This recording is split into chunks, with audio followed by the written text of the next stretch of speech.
Hola, bienvenidos. Vamos a continuar hablando del tema de bujías, que en el video anterior hicimos la pausita para generar ese atractivo y que sea más emocionante hablar del tema. Entonces vamos a seguir acá. Retomemos.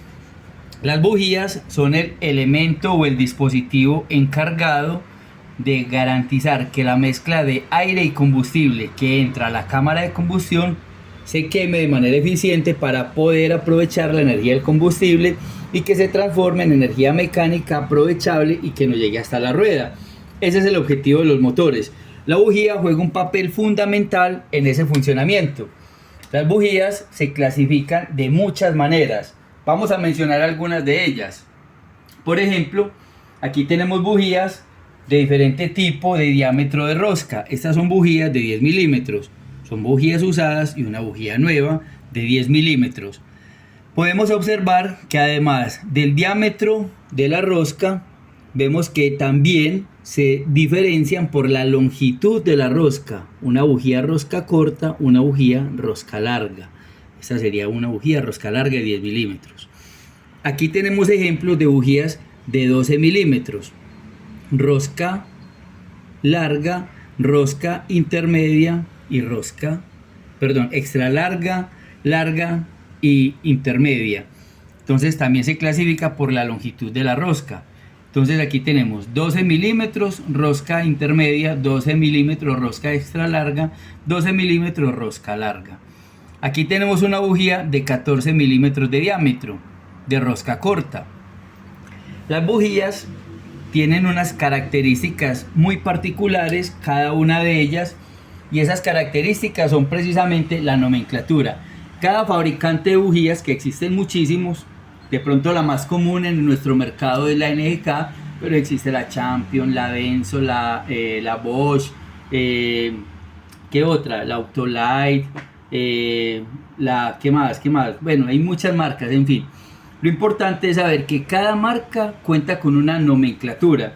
Y la nomenclatura de las marcas lo que nos indican son precisamente esas características de la bujía, como lo es longitud de rosca, diámetro de rosca, tipo de electrodo central, tipo del material del electrodo central. O sea, el electrodo central se puede clasificar como no proyectado, proyectado, ultra proyectado. El electrodo central también puede ser de diferentes materiales, puede ser de cobre, de iridio, de platino. Adicionalmente, las bujías en el interior de ese electrodo central, algunas de ellas cuentan con una resistencia. Sin importar la marca a la que estemos hablando, si la bujía cuenta con una R en su nomenclatura, como esta que no tiene, y esta sí lo tiene, miremos aquí la nomenclatura de esta bujía. El ejemplo de esta nomenclatura nos muestra que una letra R aquí no aparece. Entonces, en cualquier marca, si trae la letra R, eso nos indica que en el interior la bujía tiene una resistencia. Y es muy importante tener en cuenta esa resistencia, porque si no utilizamos la bujía resistiva, como le indica el fabricante, para un modelo específico, esa bujía puede generar campos electromagnéticos parásitos que alteran el funcionamiento de los componentes o dispositivos electrónicos en la motocicleta. Un ejemplo bien claro lo tenemos acá. Tenemos una bujía que tiene diámetro de rosca de 12 milímetros, paso 1.25 en ambos casos. Longitud de rosca es igual para ambas. El electrodo central es proyectado en ambas. ¿Dónde está la diferencia? En que esta es resistiva y esta no lo es. Si yo utilizo una bujía resistiva en una moto que no lo requiera, no vamos a percibir fallas. Pero si utilizo una bujía no resistiva en una moto que sí lo requiera, se van a presentar ese tipo de fallas. Vamos a verificar cómo medir la resistencia de las bujías. Colocamos el multímetro en la escala de ohmios, verificamos que las puntas del instrumento estén en buen estado y vamos a medir primero la bujía que no es resistiva. Nos debe dar un valor equivalente a la continuidad de las puntas. Ya. 0.5 ohmios, prácticamente no hay resistencia entre esos componentes. Aquí está. Pero si mido una bujía resistiva, voy a verificar entre el conector de la bujía y el electrodo central. Observen el instrumento, 4.5 kilo ohmios. a diferencia de esta que no tenía valor resistivo. Entonces, eso es una característica muy importante en las bujías. Otra característica supremamente importante que se tiene que tener en cuenta siempre es precisamente el numerito que acompaña la nomenclatura. En este caso vemos que el número de la nomenclatura es el 8, aquí está, igual que la que tenemos acá. Ambas tienen el mismo número. En la escala de NGK, a mayor sea el número, la bujía se considera que es más fría. ¿Qué significa eso? Que la bujía tiene la capacidad de disipar más rápidamente la temperatura desde el área de contacto con la temperatura generada en la combustión hacia la culata.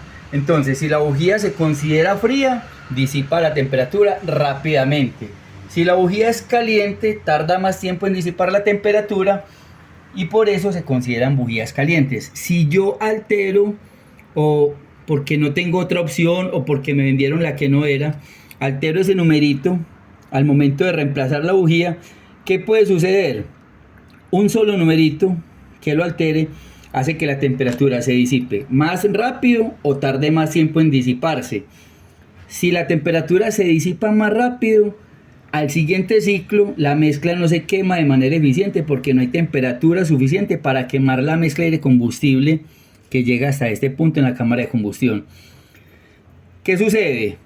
Digamos el caso contrario. Si coloco una bujía que en vez de ser más fría, le instalo una más caliente, va a retener más tiempo la temperatura y va a tardar más tiempo en disiparse hacia el exterior, hacia la culata, y ese exceso o ese incremento de temperatura puede generar una perforación en la cabeza del pistón. El pistón, cuando sube y baja dentro del cilindro, en esta parte se encuentra la cámara de combustión. Entonces el pistón, cuando llega a la parte más alta, es cuando se produce ese salto de chispa unos grados antes. Entonces, si la bujía es más caliente, va a retener más temperatura y el pistón empieza a tener un exceso de temperatura en la cabeza, y ese exceso de temperatura se convierte en una perforación del pistón. Esa perforación del pistón hace que ese fenómeno se llame un fogueo, y perfora el pistón de lado a lado y el motor se nos queda sin compresión. Simplemente utilizar la bujía incorrecta puede ocasionar ese tipo de daño. Otro dato a tener en cuenta en las bujías es el calibre que debe tener la bujía entre el electrodo central y el electrodo de masa. Esta distancia que hay aquí es el calibre que se le debe aplicar a la bujía. ¿Cuál es el calibre adecuado? El que diga el fabricante. El fabricante nos recomienda un valor específico para calibrar esta distancia. Si yo altero, modifico esa distancia, estoy alterando algo que se llama el tiempo de encendido. Un ejemplo, vamos a calibrar esta bujía a 80 centésimas de milímetro. Ese es el ejemplo que vamos a utilizar. El valor de arriba pertenece a milésimas de pulgada. Aquí estaríamos hablando de 32 milésimas de pulgada, y en milímetros es un equivalente a 80 centésimas de milímetro. Entonces, el calibre se realiza entre los dos electrodos, el electrodo de masa, que es esta parte superior, y el electrodo central, que es este interno. Entonces la galga debe entrar y tener un ligero arrastre. ¿Qué garantizo al hacer esa calibración? Esa calibración permite que el tiempo que tarda la chispa en saltar de un electrodo a otro sea el correcto para que el combustible tenga tiempo suficiente de quemarse al momento del pistón subir. Si yo lo cierro, lo dejo más ajustado, entonces la chispa se adelanta y el pistón recibe la descarga antes del momento adecuado y puede suceder que trate de volverse. Si la dejo muy abierta, entonces el pistón sube, se quema la mezcla, el pistón ya va bajando y la combustión persiguiendo al pistón para generar el impacto producto de la combustión. Entonces simplemente, utilizar una bujía incorrecta puede ocasionar un recalentamiento, un gripado del motor, una perforación del pistón, una pérdida de potencia, un dispositivo tan pequeñito como este.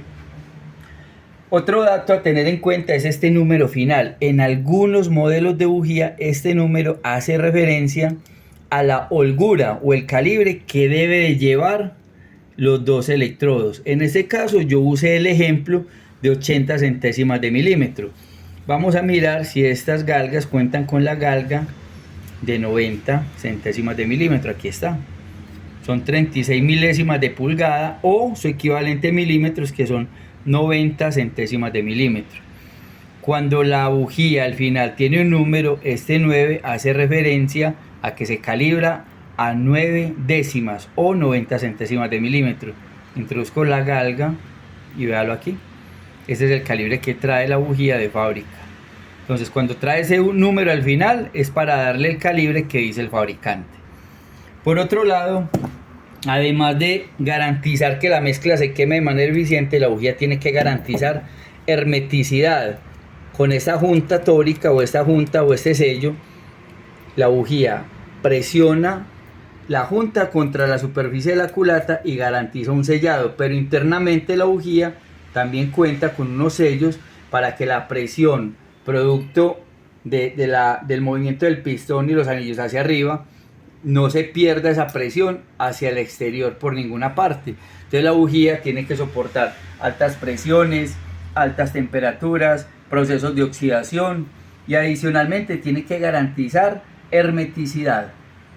Continuemos por acá. Aquí hay otro tipo de bujía que el diámetro es de 14 milímetros de rosca corta, y si vemos, digamos, de ahí para atrás lo que vimos hablando, las bujías en general tienen las mismas características: un electrodo de masa, un electrodo central, un aislante o aislador, diámetro de la rosca y paso de la rosca y longitud de la rosca, un sello.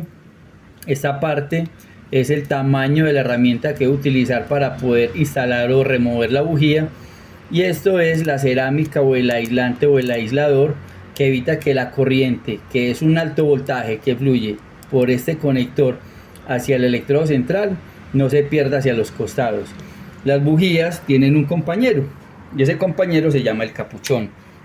El capuchón de bujía puede tener una resistencia especificada por el fabricante, igual que en las bujías. Aquí, por ejemplo, se aprecia que dice 1 kiloohmio.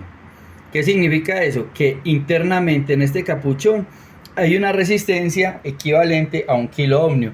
Aquí tengo un capuchón reventado, desarmado, y en el interior, ¿qué encontré? La resistencia. Enseguida vamos a medir esa resistencia, a ver si está buena o está mala. Por ahora voy a medir la resistencia de este capuchón. Entonces enciendo el multímetro, nuevamente verifico la continuidad de las puntas. Es una muy buena costumbre para poder realizar medidas confiables. Introduzco una punta del multímetro en un conector de la bujía y la otra en el otro conector. Hacemos un buen contacto y nos muestra el instrumento que tiene 976 ohmios o 0.9 kiloohmios, que es una equivalencia, pues, hablando de ohmios o de kiloohmios. Este capuchón se encuentra en perfecto estado. Vamos a verificar si este componente que tenemos acá efectivamente es la resistencia. Así es. Esta es la resistencia del capuchón que está reventado. Entonces, en el interior de los capuchones encontramos un elemento como este, que es una resistencia, y puede oscilar entre 1 kiloohmio y 5 kiloohmios. ¿Quién lo decide? El fabricante, de acuerdo a su diseño. Bueno, amigos, yo creo que por ahora este tema de bujías y capuchones queda explicado de manera breve pero concisa, y nos va a servir de guía para tener claridad con respecto de la bujía que debo utilizar. Recuerden que esta parte interna se llama el electrodo central, y en algunos modelos puede estar así, que difícilmente lo logramos ver, y se llama un electrodo no proyectado. En otros modelos vamos a encontrar el electrodo central que sobresale, se llama un electrodo proyectado, y en otros modelos encontramos que el electrodo central sobresale demasiado y se conocen como electrodos ultra proyectados. Todas esas características de las bujías nos las da el fabricante en la nomenclatura. O sea, cada numerito y cada letra que aparece aquí nos indican las características de la bujía. Entonces, muchachos, los invito a que me sigan acompañando y siguiéndome en mis canales de las diferentes redes sociales, para que sigamos compartiendo información técnica de motocicletas y resolver todas las inquietudes posibles. Hasta pronto.